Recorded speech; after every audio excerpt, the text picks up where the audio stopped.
अघोराचार्य बाबा कीनाराम अघोर संप्रदाय के अनन्य आचार्य थे। इनका जन्म सन 1601 भाद्रपद शुक्ल को चंदौली के रामगढ़ गांव में अकबर सिंह के घर पर हुआ। 12 वर्ष की अवस्था में विवाह अवश्य हुआ, पर वैराग्य हो जाने के कारण गौना नहीं कराया। ये देश के विभिन्न भागों का भ्रमण करते हुए गिरनार पर्वत पर बस गए। कीनाराम सिद्ध महात्मा थे और इनके जीवन के अनेक चमत्कारिक घटनाएं प्रसिद्ध हैं। सन 1769 को काशी में अघोराचार्य बाबा कीनाराम जी ने 170 वर्ष की आयु में समाधिस्थ हो गए। औघड़ों के मान्य स्थल गिरनार पर कीनाराम जी को दत्तात्रेय के स्वयं दर्शन हुए थे, जो रुद्र के बाद औघड़पन के द्वितीय प्रतिष्ठापक माने जाते हैं। ऐसा मान्यता है कि परम सिद्ध औघड़ों को भगवान दत्तात्रेय के दर्शन गिरनार पर आज भी होते हैं। वर्तमान काल में कीनारामी औघड़पंथी परम सिद्धों की 12वीं पीढ़ी में वाराणसी स्थित अघोरेश्वर भगवान राम को भी गिरनार पर्वत पे ही दत्तात्रेय जी का प्रत्यक्ष दर्शन हुआ था। उत्तराखंड हिमालय में बहुत वर्षों तक कठोर तपस्या करने के बाद कीनाराम जी वाराणसी के हरिश्चंद्र घाट के शमशान पर रहने वाले औघड़ बाबा कालूराम के पास पहुंचे, जिन्हें स्वयं भगवान दत्तात्रेय भी कहते थे। कालूराम जी बड़े प्रेम से दाह किए हुए शवों की खोपड़ियों को अपने पास बुला बुलाकर उन्हें चने खिलाते थे।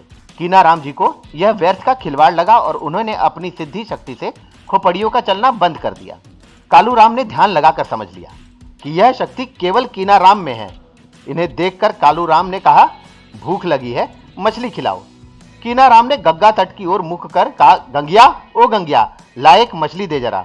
एक मछली स्वतः पानी से बाहर आ गई। थोड़ी देर में कालूराम ने गंगा में बहे जा रहे एक शव की ओर इशारा किया और कीनाराम जी को दिखाया। कीनाराम ने वहीं से मुर्दे को पुकारा। वह बहता हुआ किनारे पे आया लगा और उठकर खड़ा हो गया। बाबा कीनाराम ने उसे घर वापस जाने के लिए आदेश दिया, पर उसकी मां ने उसे बाबा के चरण सेवा के लिए वहीं छोड़ दिया।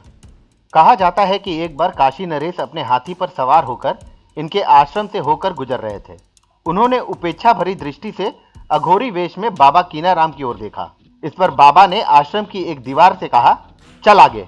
इतना सुनते ही वह दीवार सजीव हो उठी और हाथी के आगे आगे चलने लगी। काशी नरेश ने फौरन समझ लिया कि उनसे भूल हुई है और उन्होंने बाबा कीनाराम से माफी मांगी। दोस्तों, आपको बता दूं कि बाबा कीनाराम धर्मस्थली वाराणसी के भेलूपुर में दुर्गा कुंड के पास स्थित है। दोस्तों, जब औघड़पन की बात चल ही रही है तो मैं मिस्टर जीरो आप सभी को औघड़ संत अवधूत भगवान राम जी का भी जीवन परिचय देना चाहूंगा, जिन्होंने औघड़ पंथ को आधुनिकता के साथ जोड़ने का कार्य किया। इनका जन्म 12 सितंबर 1937 में बिहार के भोजपुर जिले में गुंडी गांव में हुआ। 7 वर्ष की अवस्था होते होते बालक भगवान ने घर छोड़ दिया। गांव के बाहर अपने खेत में कुटिया बनाकर रहने लगे, मांगकर भोजन करते। कुछ दिनों बाद गांव भी छोड़ दिया और विरक्त होकर ब्रह्म की तलाश में निकल पड़े। बाल्य अवस्था में ही उन्होंने संपूर्ण भारत का पैदल भ्रमण किया और घोर साधना कर अघोर हो गए। महर्षि शुक्रदेव के बाद बालपन में ही कठोर साधना का उदाहरण अघोरेश्वर भगवान राम जी का ही मिलता है। अघोरेश्वर भगवान राम जी ने लगभग 13 वर्ष की अवस्था में अघोर पीठ क्रिमकुंड वाराणसी के तत्कालीन पीठाधीश्वर बाबा राजेश्वर राम जी से अघोर दीक्षा ली। अघोरेश्वर महाप्रभु ने Nepal, Afghanistan, Iran, Iraq, Saudi Arab, Mexico तथा अमेरिका की यात्राएं की, किंतु आपकी यात्रा का उद्देश्य न तो विदेशों में शिष्यों का भीड़ एकत्र करना था और न धन संग्रह। आडंबर विहीन इन यात्राओं में अघोरेश्वर ने वहां के अघोर सिद्धों तथा अघोर पीठों से संपर्क स्थापित किए। अघोर साधक हर देश में हैं, भले ही उनके नामों में भिन्नता है।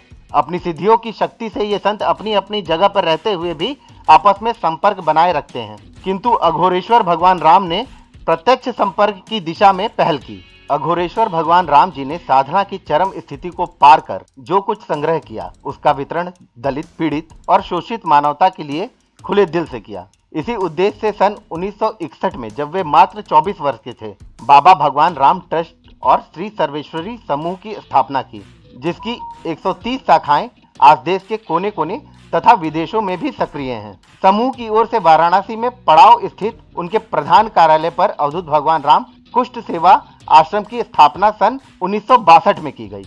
तो दोस्तों, मैं मिस्टर जीरो आप सभी से यहीं से इजाजत चाहूंगा। So take care, good bye, thank you and thanks for the watching.